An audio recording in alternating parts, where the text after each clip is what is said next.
Então, na lógica transcendental, nós vamos perceber alguns pontos interessantes, né? A receptividade das impressões, onde os objetos nos são dados, a espontaneidade dos conceitos, o objeto é pensado em contrapartida à sensibilidade, algo que se sente. Então temos os elementos de todo o nosso conhecimento, que são intuição ou conceitos.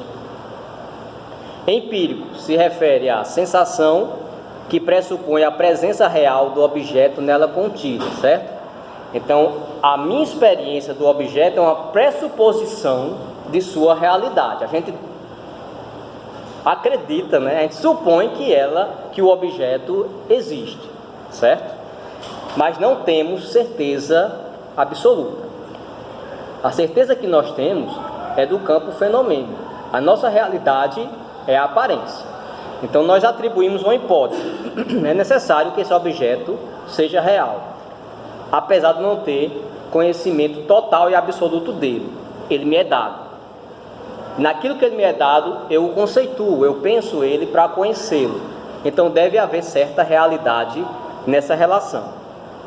Mas não sei se o objeto fora é real em si mesmo. Não sei nem o que é realidade, né? Tem um escrito que é de Kant, que é realidade e existência. Se alguém quiser, onde ele diz: nós não sabemos o que é a existência. O que é o substantivo, a coisa existência? Não tem, né? Nós não sabemos, senão seríamos deuses, se soubéssemos. Ele afirma lá nesse escrito. Então, puros, nenhuma sensação está misturada à representação. O entendimento não pode sentir e os sentidos não podem pensar, certo? O entendimento produz representações. Então, o conhecimento, na verdade, é a produção de representações. No entendimento. Pois não. Vamos lá. Então, a segunda parte, lógica transcendental. Aí ele vai falar sobre a lógica geral, certo? A primeira parte, estética, ciência das regras da sensibilidade em geral, onde a gente já viu, né? Então ali foi tempo e espaço. Você pensar em tempo e espaço, está dentro da estética kantiana na crítica da razão pura, certo? Estética transcendental, tempo e espaço só. Lógica transcendental é a ciência das regras do entendimento. Como pensamos? É a origem. Como relacionamos os conceitos na razão. Então a lógica vai tratar disso, certo? Pois não. Então a gente vai ter que fazer uma diferenciação também com a lógica comum, que é aquela lógica que estuda as proposições. Não é bem isso, certo? Então a lógica transcendental vai ser uma lógica que vai buscar as regras do entendimento, das quais elas não contradizem entre si, lá dentro. Mas na lógica empírica haverá contradições, certo? Precisamos tentar ou atentar a isso, que quando começamos a falar as coisas do mundo, pode haver contradição, mas na ordenação da razão para conhecer, não, certo? Então, os princípios empíricos, os princípios físicos, nos princípios físicos podem ocorrer contradições, mas não nas regras gerais do entendimento. Ele é, como sempre, em cima do muro, e é um em cima do muro que é interessante. Ele nem é de um lado nem é de outro, mas cria um meio termo, né? Kant sempre está querendo criar um meio termo, e ele cria essa coisa aí, né? A ordenação dos conceitos puros, das proposições internas, não há contradição, muito embora possa haver nas proposições dadas no campo empírico. A divisão da lógica. A lógica geral compreende o estudo da forma em seu uso puro e empírico. Veja lá, se trata agora apenas da forma do conhecimento. mas a forma tanto para o puro quanto para o empírico, mas será apenas a forma, não mais conceitos, certo? Quando falamos conceitos empíricos, é realmente quando nos referimos ao que é empírico. Mas quando falamos a forma do empírico é dado a priori, certo? Apenas conceito empírico é o que é a coisa empírica mesmo. Mas quando tratamos de forma empírica, são conceitos a priori que remetem ao que é empírico, né? Então isso é a grande confusão que causa a mistureba toda que os caras fazem por aí, né? E a gente também, né? Ninguém tá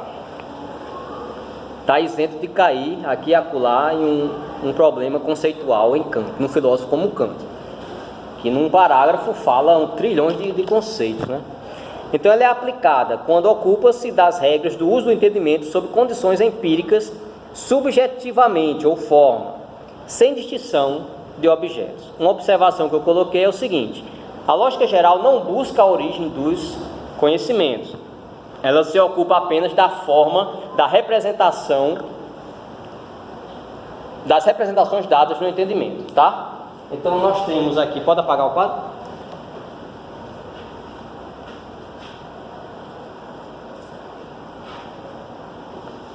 Veja lá, temos aqui o campo de representações.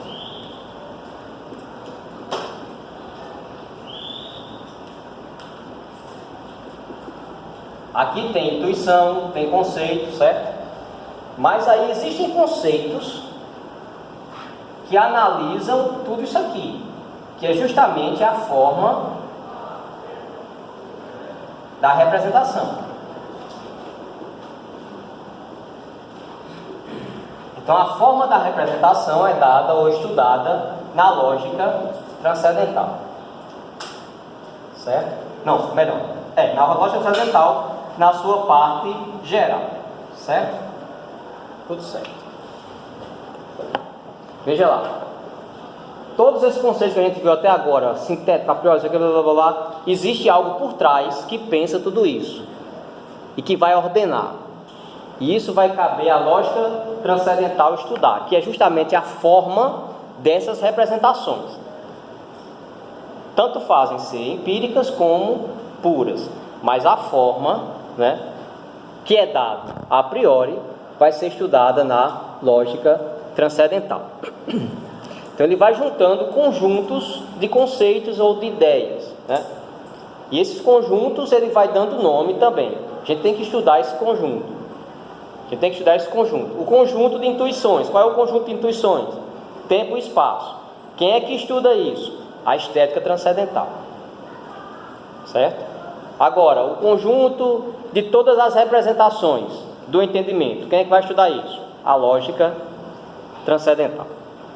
Sem traumas. A lógica transcendental busca entender como o pensamento pensa. Ou seja, os seus princípios é o estudo dos atos do pensamento, né? Então vai estar por trás do por trás, né?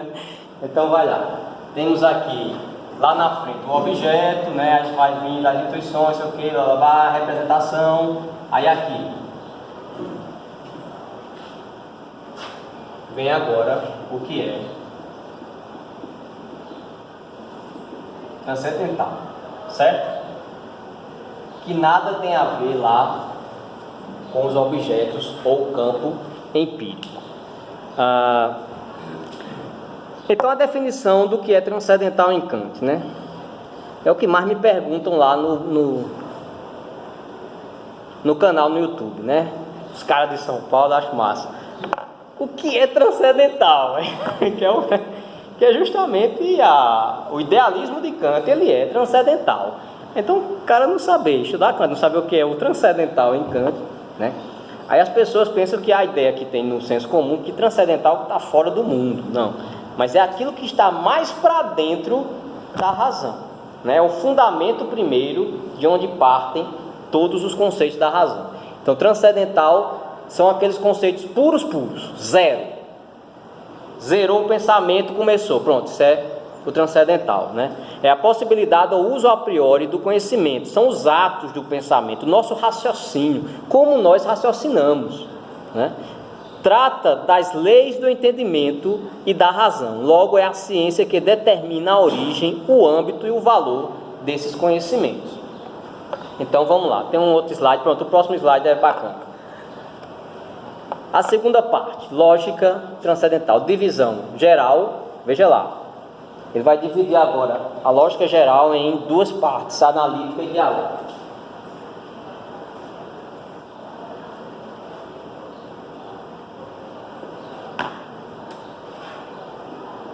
Lógica geral pode ser analítica ou dialética. Nesse slide, você vai perceber o seguinte: a lógica transcendental implica na verificação da forma, da verdade, dos atos do entendimento com suas leis. Aqui a gente vai aprender também o que é o conceito de verdade em Kant, certo? Que é justamente essa relação das leis com o entendimento, das leis puras com o entendimento. Se bater é porque é verdade, certo? Com suas leis, ou seja, apenas na análise da forma do pensamento e não referente aos conteúdos, uma vez que assim o entendimento estaria em contradição com as regras gerais do pensamento e, portanto, consigo mesmo.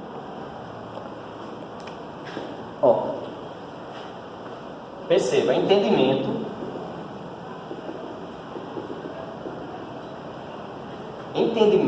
é tudo aquilo que a gente sabe, certo? Tudo que nós conceituamos de mundo é o que nós sabemos, é o entendimento. Mas aí, transcendental é como nós sabemos, percebe? Aqui é o nosso, que tal o campo fenomênico, tal, é o que nós sabemos. Agora a gente vai ver como o transcendental, o transcendente, que é o como sabemos, certo? Até agora ele só quis demonstrar como é que o que é que a gente sabe em termos conceituais, intuitivos, como são dados os instrumentos, então como o conhecimento se dá no entendimento. Agora, como nós entendemos? Pois não. Tu falou aí da relação, do conceito de verdade, que é a relação das leis com o entendimento, mas o que garante que essas leis são verdade? Pois é. O Kant fala alguma coisa sobre esse argumento? Vamos ver, porque é justamente isso. A única medida que nós temos, né, vai para Hegel de novo. Qual é a única medida que nós temos de verdade? É a consciência, ela mesma, né? E Kant vai ser a mesma coisa, porque tudo nos gira em torno da razão. Então, se bater aqui, leis do entendimento. Se o que nós construímos no saber aqui não pode contradizer, não pode ser diferente dessas regras, certo? Então a verdade vai ser justamente batendo a relação entre as leis puras com os conceitos que nós atribuímos no mundo. Isso vai ser o que é verdade. Mas como determinar isso? Não temos. Lá na frente ele vai falar, por isso que temos que ter uma fé racional, né? É preciso ter fé na nossa própria razão, acreditar que a coisa é assim, que é verdade. É sério? Precisamos acreditar. No final lá ele fala isso. Mas tudo bem. A gente vai chegar lá. A lógica transcendental se refere, todas aquelas setinhas ali é que é a lógica transcendental, certo? As setas, que é como nós movimentamos e relacionamos a sensibilidade, os objetos dados, a intuição, o tempo e o espaço, os conceitos são dados por um ato espontâneo no espírito e as categorias. Então a relação, quem faz tudo isso é o campo transcendental, que está por trás, que associa, que liga, que está pensando, que está ajuizando, né? Depois do entendimento a gente vai perceber os juízos lá na frente, que tem os princípios dos conceitos e os princípios dos juízos. Aí é onde entra realmente totalmente o estudo do transcendental. Nos juízos, quando formatamos juízo, como nós formamos juízos, certo? Então tudo isso já é totalmente um ato puro, totalmente seu, né? Totalmente da razão, independente de qualquer coisa. Então aí é onde ele diz, né? Esse é o medo que a gente tem da nossa própria razão, esse poder que ela tem, percebe? De formatar. E quem garante, né, que isso pode estar nos enganando? Aqui já é uma leitura nossa, minha, ele suscitou isso, né? Que garante que a nossa razão é verdadeira, né? Mas é o que temos que acreditar nela. Precisamos ter muita fé, porque Kant vai botar nossos pensamentos totalmente suspensos, entregues ao nada, né? Ele vai falar mais na frente um pouquinho como colocar um ponto. A expressão é essa. Kant usa essa expressão, pedra de toque,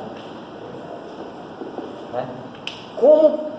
Qual é a pedra fundamental da razão? Onde ela se firma, né? Que terreno é esse? Onde nós podemos firmar a razão, pisar, certo? E você vai ver depois que vai ser só num conceito que ele vai poder firmar isso. E é um conceito também solto. Isso é complicado falar em metafísica, debater esse assunto, porque fica muito problema de linguagem e fica dentro do círculo. Não tem como sair. Ele dá razão, nunca vai além. Se for explicar, explica, mas fica a mesma coisa. A argumentação não sobe nele, né? O que Agostinho falou. Palavras só explicam palavras. Tudo isso aqui é o quê? Palavras. Que garante que isso é real, verdadeiro? Nada. Aqui, isso é a razão kantiana, é a linguagem kantiana para explicar. Mas o que é que garante que seja assim? Nada. Nós podemos simplesmente dar nome, e a linguagem pode ter sido algo eterno na vida humana. Quem garante que teve um parto na linguagem? Talvez a gente sempre falou. O Neandertal sempre falou. Só que nunca quis escrever. E aí? Percebe?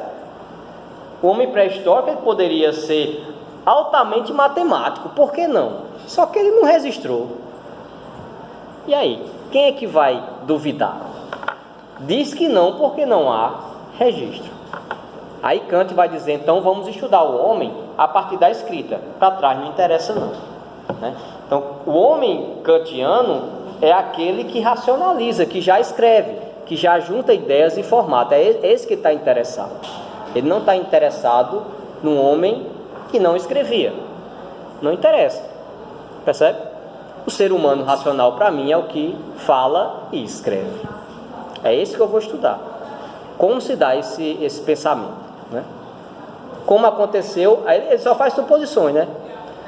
Pode ter sido assim ou de outro jeito. Mas a gente nunca vai saber, né? Ninguém escreveu, ninguém falou nada antes. Percebe? Vamos lá. Então, a definição precisa de verdade agora consiste na concordância do conhecimento com o seu objeto, né? Ou seja, é a própria razão quem cria o objeto e valida. Percebe? Ela cria e valida. Isso é verdade para mim. Pronto. Segundo o jogo de regras, né? Do campo transcendental com o campo do entendimento, né? Que está regido pelos fenômenos e toda a relação empírica e a priori. Então, todo esse sistema é regido pelas regras transcendentais e validado por elas. Se fugiu alguma coisa dessa validação, então o conhecimento é negativo, é contraditório, é inválido. Percebe? Recebeu na inteligência divina o significar que Sócrates... Aqui eu trouxe um texto de Aquino, certo? Para a gente ver de onde parte essa ideia de verdade de Kant, né? Também não é propriamente dele, né? Ou seja, conciliar conhecimento com objeto, né? Veja o que Tomás de Aquino diz: recebeu na inteligência divina o significar que Sócrates está sentado, significação esta que conserva também quando Sócrates não está sentado, uma ação empírica. Por conseguinte, a verdade contida na mencionada proposição não se modifica, mesmo que a coisa como tal se altere. Logo, a verdade é imutável. Além disso, a verdade de uma coisa constitui a causa da verdade da proposição, já que uma proposição se denomina verdadeira ou falsa pelo fato de que a coisa é ou não é. Ora, a verdade da coisa é imutável. Logo, também o é a verdade da proposição correspondente. Existe uma verdade ou não existe, né? Tomás de Aquino, a verdade é o que eu digo da coisa. É a concordância do dizer com a coisa dita. E ele diz mais: e eu ainda reitero quando eu escrevo. Fica uma verdade mais verdadeira ainda, para Tomás de Aquino, né? Mas aí, existe uma verdade ou existem várias verdades, né? Aquela coisa lá.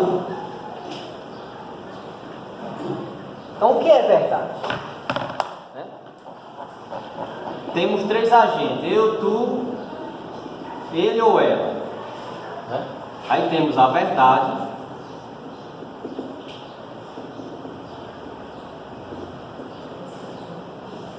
o exemplo que Tomás de Aquino deu é de que quando o sujeito está sentado, você diz que está sentado.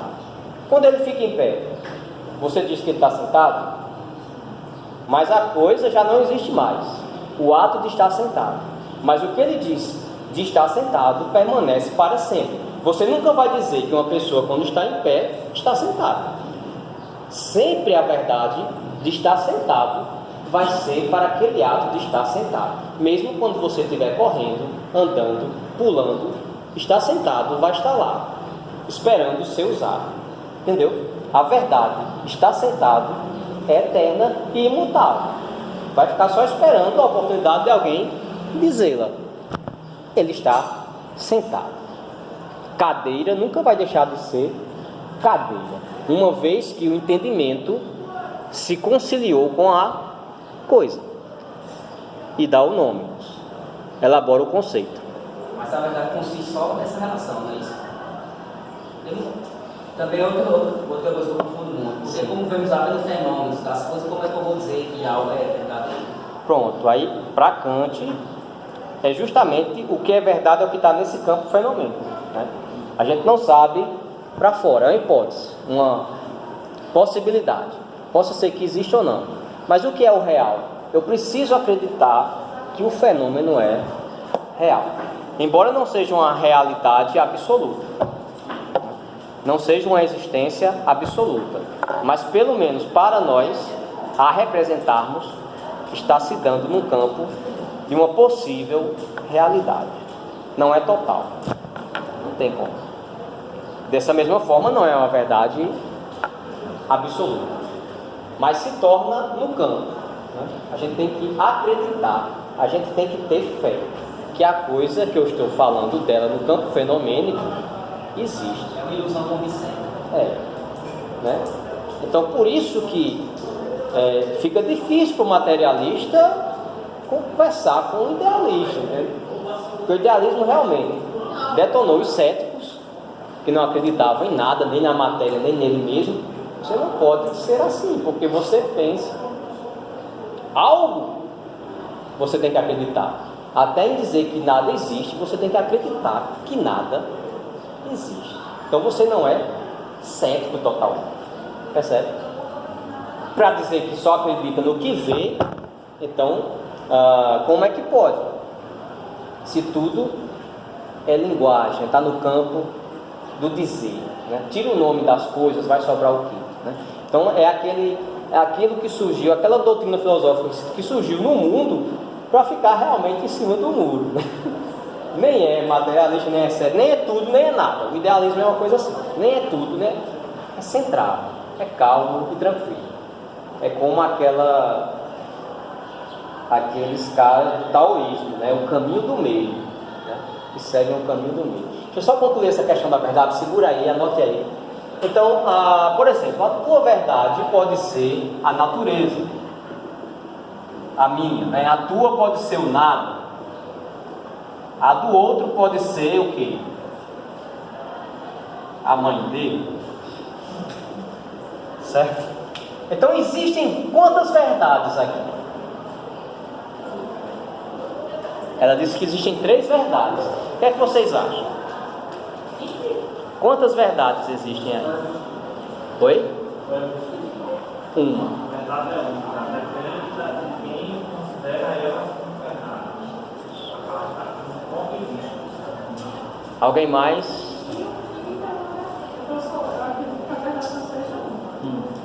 Mas que ela não é relativa, porque ela tem que ser única. Mas nesse caso aqui, ela é única ou é várias? Ela é relativa. Mas alguém vai ter que estar errado, né? Quem estaria certo aqui, por exemplo? Veja lá. O tu. Ou tu ou ele, eu sempre estou certo, né? Então nós temos aqui 3 agentes. 1, 2 e 3. E 3 objetos de verdade. A, B O objeto, no caso, é quem muda, a verdade permanece. e C. Mas quantas verdades nós temos? Um único conceito de verdade. Então a gente confunde da linguagem que o objeto de verdade meu, entende? É a verdade. Não. Eu tenho um objeto de verdade para mim. Você tem um objeto de verdade para você. Ele tem um objeto de verdade para ele. Mas o conceito de verdade que nós usamos, a ideia de verdade é uma e a mesma. Então essa verdade que Tomás diz, a verdade, que todos dizem porque nós temos a mesma noção. Quando você diz a verdade de todos, né, é a mesma noção do que é verdadeiro. Então só é uma única e imutável, né? Aí ele pega Tomás de Aquino e diz God. Percebe? Sempre dando aquele saltozinho que eles gostam, né? No período medieval. Mas a verdade é ela mesma. O que é a verdade? É ela mesma. Não tem nada que seja verdade que não seja a própria verdade. Só a verdade é a verdade. Não existe coisa verdadeira. Percebe? Não existe algo verdadeiro, existe só a verdade que é verdadeira, o conceito, a palavra. Aí você diz o que você quiser que seja verdadeiro, mas a ideia de verdade, só ela tem a ideia em si mesma do que é verdadeiro, é a verdade. Nunca a gente vai dizer, né, que a mentira é a verdade, que a verdade é a mentira. É uma contradição conceitual.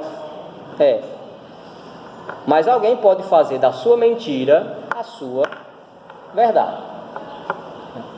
Da mentira da sua vida, uma verdade para ela. Né? Então vamos seguir.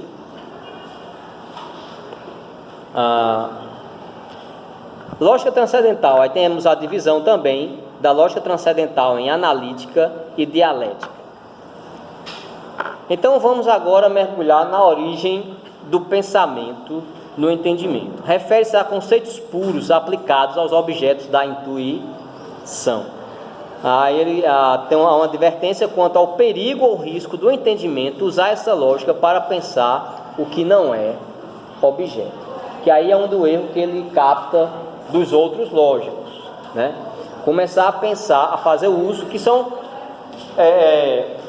esses atos suspensos, essas leis, essas regras, elas são totalmente delas mesmas, né? Suspensas nelas mesmas. Aí há uma confusão na história da lógica que os caras pegam e querem aplicar, por exemplo, no campo do entendimento, no campo fenomênico, certo? Mas as regras da lógica transcendental são apenas delas mesmas, suspensas entre elas, né? E o que nós pensamos no entendimento deve se encaixar com elas. O que os caras fazem na história é que jogam elas para se encaixar com o entendimento. Aí dá problema. Aí fica complicado, né? Então a lógica transcendental, ela se divide em analítica, puros que se ligam à experiência, e os dialéticos, princípios totalmente puros. Analítica transcendental se refere, lógico, aos conceitos totalmente puros. São conceitos não intuitivos, já não fazem parte de tempo, de espaço, tem mais nada a ver com isso. São conceitos primordiais, são conceitos marcos, né? É a égide do pensamento, conceitos dos quais o pensamento começa, se expande, né? Inicia, brota, né? É fogo, meu bicho. Eu fui repreendido na minha na especialização, porque eu colocava, emerge, né, os conceitos de Kant. E o conceito de liberdade emerge, surge. Aí o professor lá da banca me disse: mas esses conceitos não são conceitos kantianos.